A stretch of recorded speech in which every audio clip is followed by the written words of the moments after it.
وصیت امام علی ابن ابی طالب فزت ورب الکعبہ۔ تمہیں خوف خدا کی وصیت کرتا ہوں، دنیا طلبی سے بچو، اگرچہ دنیا تمہارے لیے چکر لگائے۔ اس چیز پر افسوس نہ کرنا جو تمہارے ہاتھ نہ آ سکی۔ ہمیشہ حق بات کہو اور اس جہاں کی خاطر کام کرو۔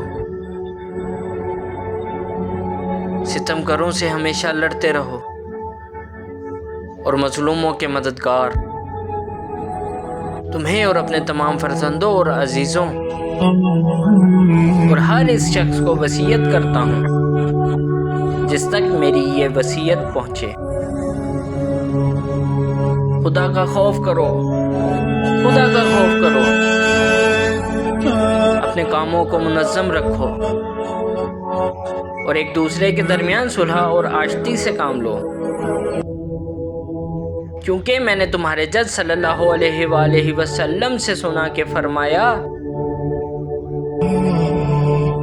لوگوں کے درمیان صلح کروانا سالوں کی نماز روزے سے بہتر ہے۔ خدا کے لیے، خدا کے لیے یتیموں کا خیال رکھنا، انہیں کبھی بھوکا کبھی سیر نہ چھوڑنا، دیکھو انہیں یوں ہی نہ سمجھنا۔ خدا کے لیے، خدا کے لیے پڑوسیوں کا خیال رکھنا۔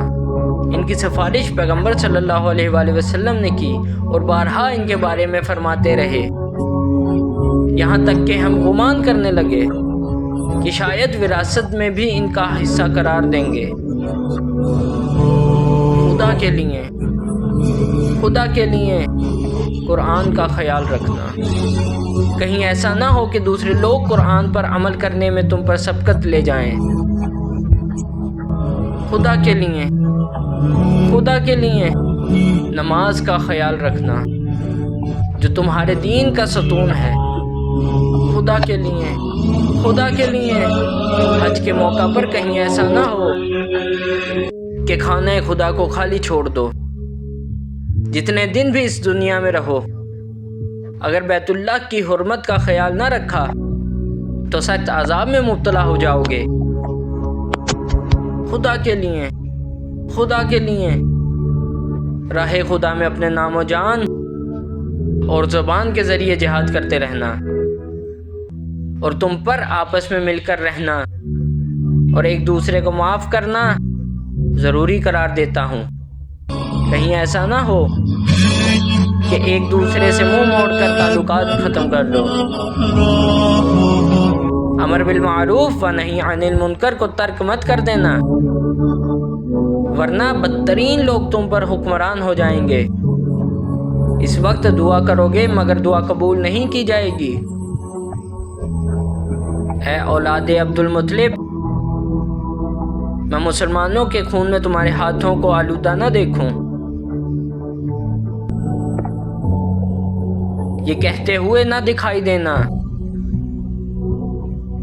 کہ امیر المومنین کو قتل کیا گیا، جان لو میرے قاتل کے علاوہ کسی کو میرے بدلے نہ مارنا۔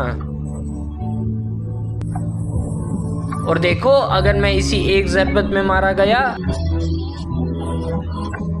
تو اسے بھی ایک ہی ضرب لگانا، اور اس کے ہاتھ، پیر اور دیگر اعضاء کو مت کاٹنا، کیونکہ میں نے رسول اکرم صلی اللہ علیہ وآلہ وسلم سے سنا ہے کہ مردہ کے اعضاء کو مت کاٹو،